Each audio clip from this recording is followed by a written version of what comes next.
Boa tarde, Elcio Jerônimo de Oliveira. Tudo bem com o senhor? Boa tarde, eu sou Luiz de Boni. Tudo bem? Tudo tranquilo. Muito obrigado por nos receber hoje. A nossa entrevista vai ser publicada em português pelo periódico Tchê Química, em inglês pelo Southern Journal of Sciences, e vamos compartilhar essa entrevista com uma estação de televisão local, a Conecta Mais TV. O conteúdo da entrevista será compartilhado sobre uma licença Creative Commons. Tudo bem, professor? Sem problemas. Aliás, Elcio, tu preferes que eu te chame de professor, doutor? Não, só Obrigado. Elcio mesmo, sem problemas, sem formalidade. Muito obrigado. Muito obrigado. Elcio, ah, eu vou começar minhas perguntas pela sua carreira. Tudo bem? Ok. Primeira pergunta. O senhor ocupou várias posições na Força Aérea Brasileira, como oficial pesquisador, chefe da divisão de sistemas espaciais e subdiretor da subdiretoria espacial. O senhor poderia descrever suas conquistas e desafios mais significativos nessas funções? Realmente foi uma carreira bem agitada, né? E eu trabalhei de 2007, comecei como pesquisador nessa área em 2007 e fui até 2018, quando eu me desliguei da Força Aérea. Então, durante esse período, realmente, eu trabalhei uma parte do meu tempo como pesquisador na área de dinâmica de voo. Depois disso, na verdade, foi um tempo como pesquisador na parte de controle de veículos espaciais, especificamente controle de foguetes. Depois, eu trabalhei na área de dinâmica de voo, aí eu era já o chefe adjunto do setor. E, na progressão da carreira, eu me tornei o chefe da divisão de sistemas espaciais, que tinha dentro da divisão o setor de aerodinâmica, estrutura, controle, dinâmica de voo e o projeto propriamente dito, toda a parte de desenhos, né, dos foguetes. Então, essa era a composição. E um passo depois foi quando eu assumi como vice-chefe da diretoria de espaço do Instituto de Aeronáutica e Espaço, que embaixo nós temos 10 divisões. Então, eu saí de uma divisão, da chefia de divisão, e fui ser o vice-chefe da diretoria, onde dentro nós tínhamos 10 divisões, e essas 10 divisões englobavam a minha antiga divisão, que era de sistemas espaciais, divisão de química, divisão de mecânica, divisão de eletrônica, e assim vai, de ensaios. Então, eram 10 divisões dentro, isso tudo compunha o que eu poderia dizer assim, que seria o parque industrial e de pesquisa da área de foguetes da Força Aérea, né? Então, é onde eram desenvolvidos e fabricados os componentes que eram utilizados na construção dos nossos foguetes, desde a parte de propulsão, a parte de eletrônica, estruturas metálicas, estruturas em fibra de carbono. Então, o que você imaginar, né, nós tínhamos, né, dentro da nossa diretoria. Então, Isso assim, fica em São Paulo? isso fica em São Paulo, em São José dos Campos. São José dos Fica aqui em São Campos. José dos Campos. Então, assim, é difícil numerar qual foram os pontos mais importantes aí dentro da carreira, porque a gente lidamos com vários elementos ao longo desse período, mas, particularmente, foi o desenvolvimento, no meu caso, dos veículos lançadores, né? Eu tive envolvido no antigo projeto do VLS, depois no projeto do VLM, no desenvolvimento do motor para esse foguete, né? O veículo lançador de microsatélite. Também no projeto que eu fui gerente, que é do satélite de reentrada atmosférica, o SARA, que é né, uma pesquisa, e o sistema de navegação e controle, né, para foguete, que nós desenvolvemos lá dentro, né, um sistema, um produto, né, de base estratégica, sistema de navegação inercial. Então, ele é restrito, você não consegue comprar facilmente, né, na prateleira. Então, são itens embargados, né, ou embargáveis, né, que você consegue ter acesso com facilidade. Então, nós desenvolvemos e produzimos, e o meu doutorado e uma boa parte do meu tempo dentro do Instituto foi desenvolvendo sistemas de navegação inercial. Então, acho que esses 3 pontos foram os mais importantes dentro da carreira, né, em termos de trabalho, né, mas nós lidamos com... Eu tive a oportunidade de lidar com todos os tipos de trabalho que você imaginar, até meteorologia, estudos meteorológicos. Então, é muito interessante. Foi bem dinâmico esse período. Foi uma carreira ótima na Força Aérea. Foi bem intensiva e muitas horas de planejamento e muitas horas de estudando, né? Revirando livro, teoria, porque você tem que se adaptar. Toda hora tem um desafio, então você tem que estar constantemente se atualizando, né? E se preparando para responder os questionamentos e também vencer os problemas que ocorrem dentro de todo o projeto. Então, o projeto não é perfeito. E aí, tem algum problema, tem que conseguir uma solução, tem que encontrar essa solução, e muitas vezes vamos para os livros, vamos para a pesquisa, né? Viajar, conhecer, ir para outras instituições, conversar com pessoas que são especialistas na área, cursos. Então, assim, foi bem agitado nesse ponto. Muito obrigado. Vamos para a nossa segunda pergunta. Só destacando, né? Eu não sou repórter, mas já que é o que temos para o momento, eu agradeço a paciência. Sem problemas. Vamos seguindo. Elcio, o senhor fez a transição do meio militar para a academia, atuando como professor e pesquisador em universidades como a Universidade de Tecnologia de Luleå, Luleå, em sueco. Luleå, na Suécia. Perdão que eu não sabia pronunciar. O que motivou essa mudança de carreira e como o senhor se adaptou ao ambiente acadêmico? Bom, não precisa pedir desculpa, porque é difícil mesmo, as pessoas não sabem pronunciar. Normalmente, em português, você fala Luleia, mas o A com a bolinha em cima, ele termina com Yu, então é Luliu, né? Eles têm essa pronúncia, né, para o nome. Na verdade, foi uma transição até muito tranquila, porque durante o período que eu estava trabalhando no IAE, né, no Instituto, eu tinha terminado meu doutorado no INPE e eu fui convidado pelo INPE para ser professor numa das disciplinas que fazia parte da minha formação, que era de filtros de calma, né, otimização de sistemas dinâmicos e filtragem de calma.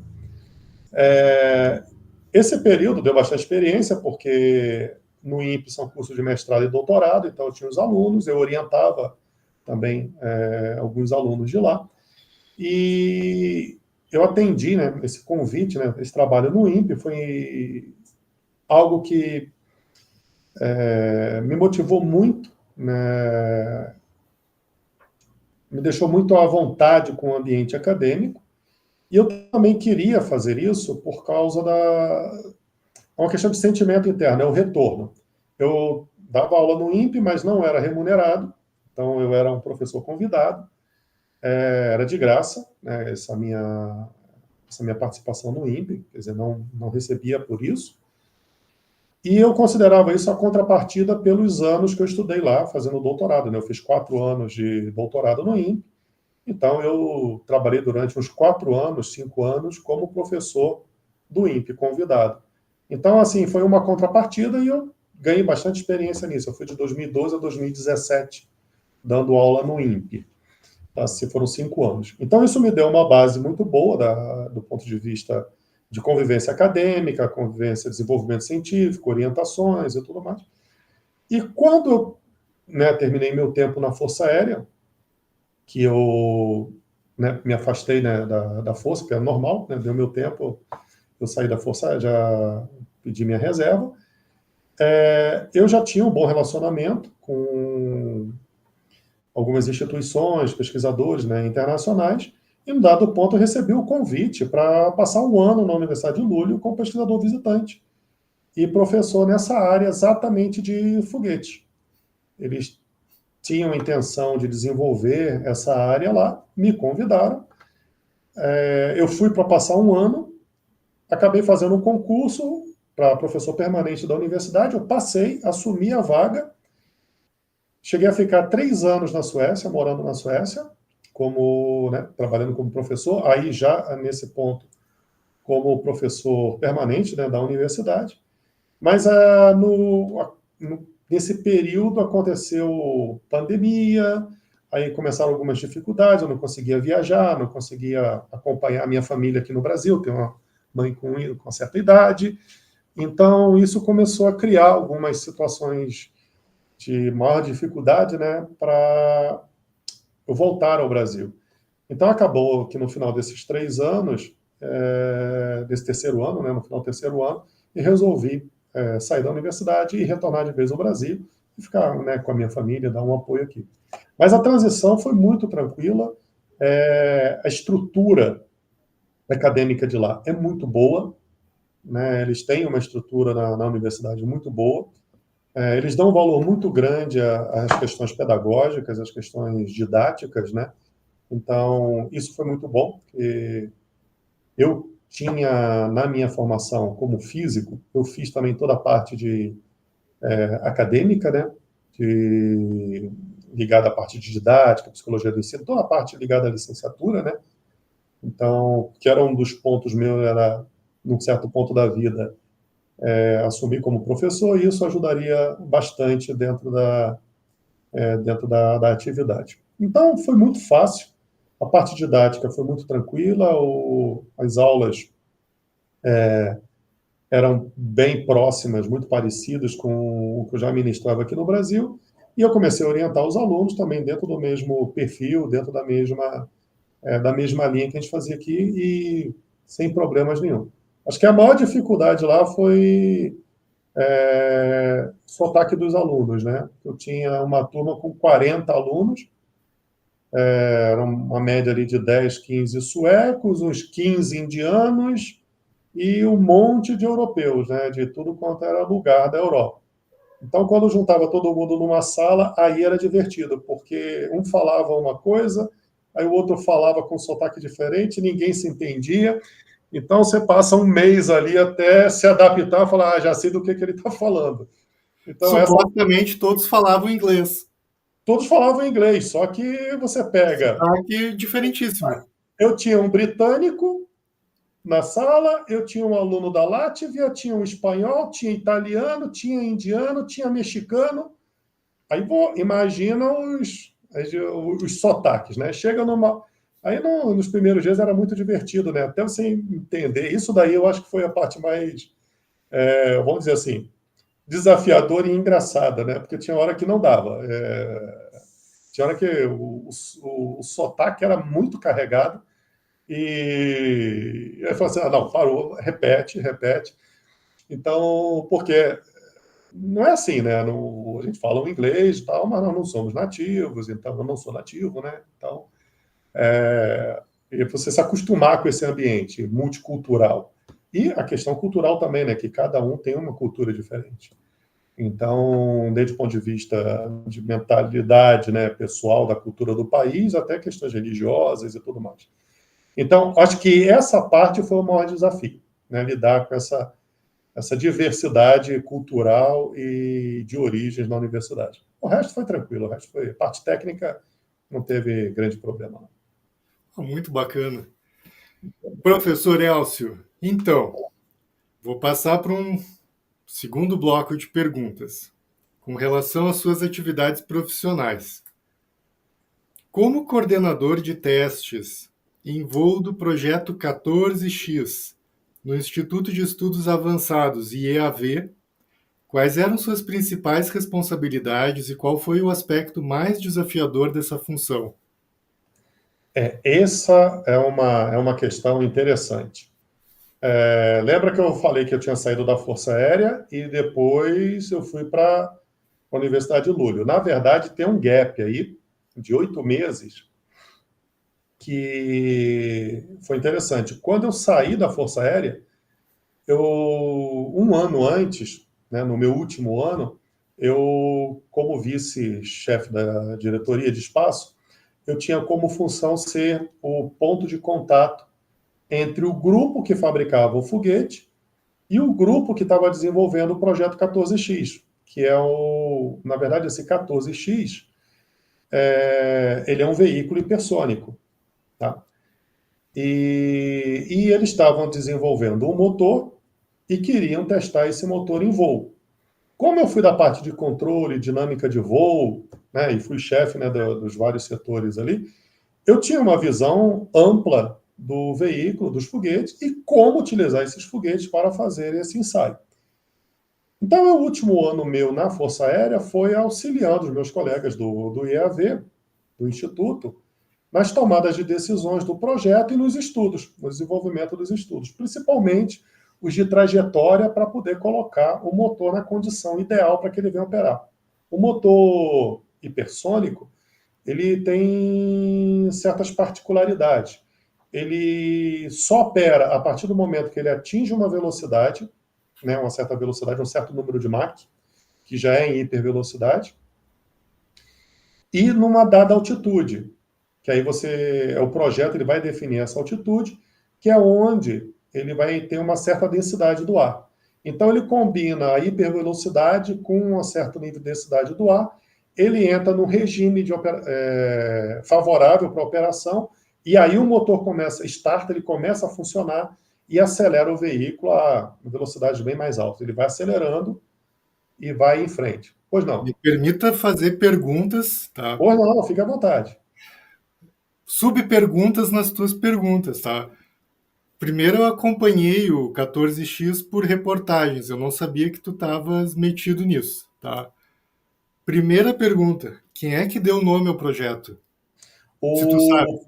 O, o pessoal, eu acredito, se eu não me engano, foi o pesquisador, que é o pai do projeto, né, da área de hipersônica do Brasil, Coronel Salaminuti. Ele deu o nome de 14X em homenagem ao Santos Dumont, que fez o 14 bis. Ótimo Aí nome. aí escolheu o nome, ele com o grupo dele na época lá, escolheu o nome de 14X. Se eu não me engano, essa é a história, porque vai se perdendo no tempo, né? Mas numa conversa que eu tive, assim, um cafezinho, aí eu perguntei, eu tive a curiosidade de perguntar o nome, aí falaram a que se referia o 14, né? Então, do 14 é do 14 bis, então, e o X, que é o projeto, né, da hipersônico e tal, aí tem um toque ali de projeto secreto, aquela coisa assim. Né? Então é o Muito 14X. legal. Né? Então, normalmente você tem lá o projeto do caça, né? É o A1, o original era AMX, né? Que era Sim. o caça foi feito no Brasil e Itália, né? Aquele antigo. E aí o 14X, então quando você tem alguma coisa assim de teste, que é protótipo e tal, ele é o X. Tanto é que tem um instituto, que é o Instituto de ensaios em voo, que o símbolo dele é um X, entendeu? Então, isso já é meio cultural. E o 14 veio do 14 bis. Mas, voltando, né, terminando Perdão.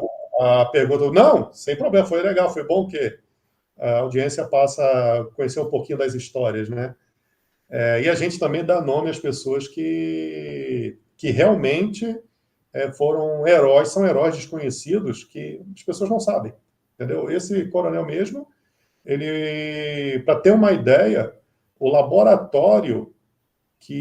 primeiro laboratório de estudos de hipersônica no Brasil, ele era da Força Aérea, ele recebeu como uma doação do orientador dele de hipersônica que estava nos Estados Unidos. Ele foi para os Estados Unidos, fez o doutorado lá. O orientador dele era o dono do laboratório. E aí, quando o orientador se aposentou, doou o laboratório para ele. Deu para ele o laboratório, aí ele, lógico, recebeu para a Força Aérea e foi instalado na Força Aérea o primeiro laboratório de hipersônica. Então, você tem uma ideia da importância, às vezes, da pessoa ter essa relação internacional e a pesquisa, né? A questão de imagina, naquela época, você montar um laboratório de hipersônica do zero, Nunca. entende?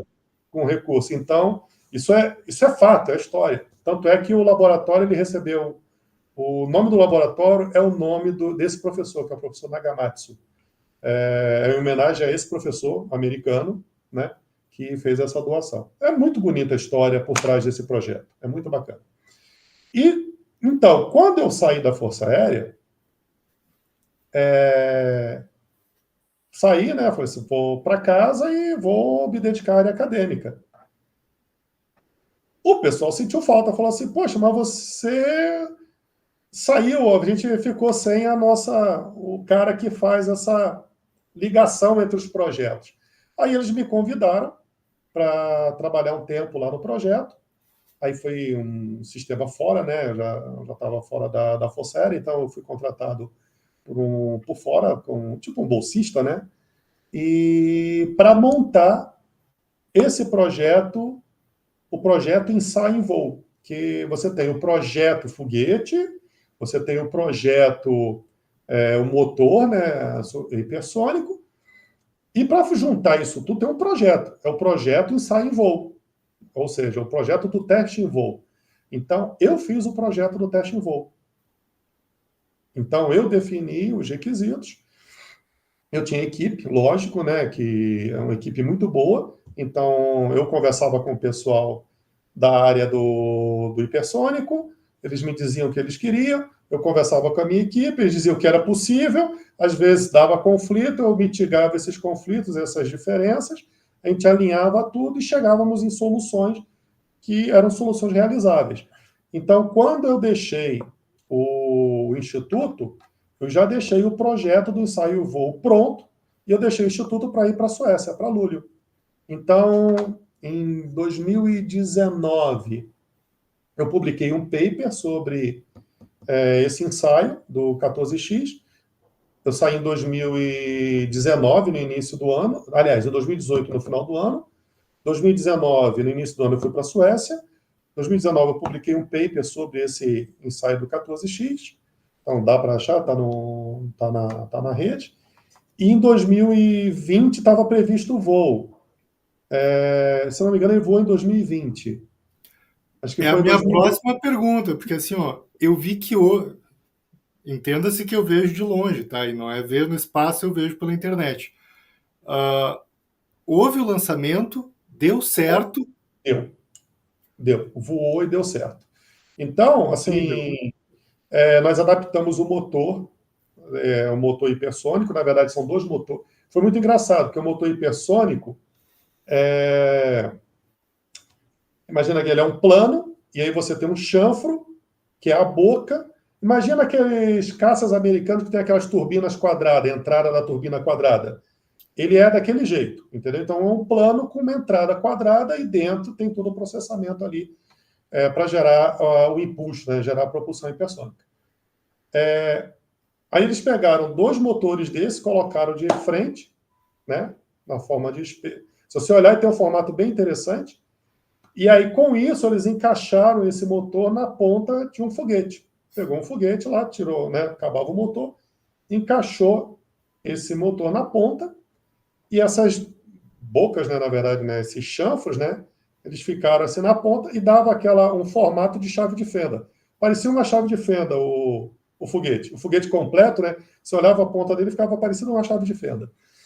Muito engraçado que ele ficou em vez de ser um bico, né, uma cônica, terminar com a cônica, ele terminou com uma linha reta na ponta. Então, foi bem interessante até chegar na configuração, chegar nos estudos aerodinâmicos e tudo mais, para fazer isso voar. Então, foi feito o voo, ele entrou na condição de voo e aí acionou o motor foi acionado, ele funcionou. Agora já estão na fase de fazer um segundo teste, né, que aí já é uma condição um pouquinho mais hard, mais dura, e para atingir outro nível nos requisitos desse projeto. Então, voou, se não me engano, foi em 2021, não estava no Brasil, ou foi 2020, 2021, agora eu não lembro. Tem que checar aqui. Mas foi muito legal, porque é um projeto, né, que eu rascunhei todinho e a gente entregou pronto para funcionar. Última Lógico, pergunta. né? Eu não fiz tudo sozinho, tá? Eu só coordenei, então, mas é uma equipe fantástica ali que fez todo esse trabalho. O pessoal tanto do IAE quanto do IAV, equipes muito boas ali que deram suporte para isso acontecer. Ela vai. São momentos bem distintos do desenvolvimento. Tu acha que ela pode fabricar o 14X em escala e ter mais aplicações? O 14X, na verdade, vamos Ou o lá. que vem de produto depois dele? Nós fizemos o teste do motor. O próximo teste é do veículo. O veículo é imagina assim, como se fosse uma prancha, entendeu? Com esses dois motores agregados embaixo e ele vai. É um aviãozinho, entendeu? Tipo um Delta, né? Uma configuração assim, é bem interessante. Bem aerodinâmico e tal, tem todos uns requisitos ali para esse design, para atender, né, os requisitos de voo, e os motores, né, que são esses motores. Só que esse aviãozinho tem que ser acelerado por um foguete, por alguma coisa, tem que colocá-lo nessa condição para daí ele atingir as condições de voo que se espera. Só para as pessoas entenderem, esse voo que teve do 14X, que na verdade é S, né, que é o motor, 14XS, que esse S é do motor, precisou de um foguete para acelerar até perto do Mach 7. A partir daí é que o motor começa a funcionar. Entendeu? Só para 7 vezes. fazer uma comparação, no filme do Top Gun 2, o avião estava em Mach 10. Foi. É isso aí. Tá, estamos bem. O próximo passo, que é com o aviãozinho, o requisito nominal é Mach 10. Nós já fizemos a minha empresa, tem uma empresa, né, que faz consultoria nessa área, né? Nós já fizemos um estudo e a gente conseguiu uma configuração de um foguete que dá Mach 10 e coloca qualquer veículo hipersônico nessa condição. Porque você colocou nessa condição, depois ele vai embora. Entendeu? Ele vai sozinho. Permita fazer mais. Última pergunta. Agora eu prometo, tá? Agora vai ser a Não, última vez. Quando você faz o lançamento, ele é a partir do solo ou tem que ser de uma outra aeronave? Você pode fazer do solo e pode fazer de uma outra aeronave. Nós fazemos do solo. Entendeu? Principalmente para os Machs mais elevados. Para os Machs mais elevados, você precisa de um foguete mais pesado, maior. Entendeu? E isso é muita carga. Então, você adaptar isso num foguete, num avião, já é mais complicado, entende? Já é uma situação mais complicada. Então, nossa, tem que ir fazer isso, né? Essa adaptação é custosa, tem muito estudo. Então, é mais fácil você colocar num foguete, decola do solo e ele vai sozinho e cumpre a missão dele.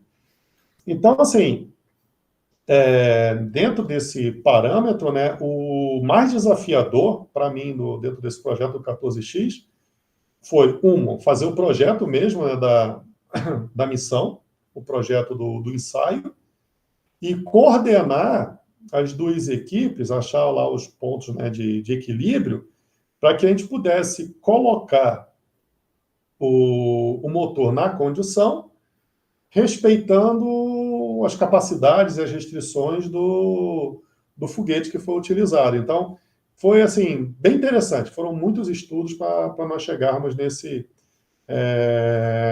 nessa situação, né, do final do projeto, né, ter um projeto exitoso, né, bem sucedido.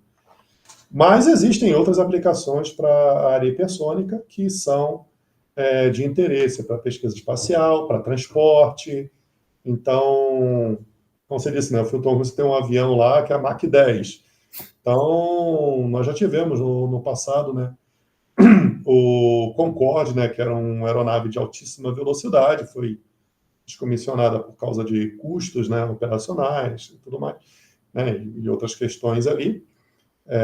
Mas nada impede que no futuro você tenha um tipo de transporte baseado nesses motores para que você possa fazer algum tipo de missão diferente daquelas que a gente está diferente dessas de destruir, né? Dessas militares.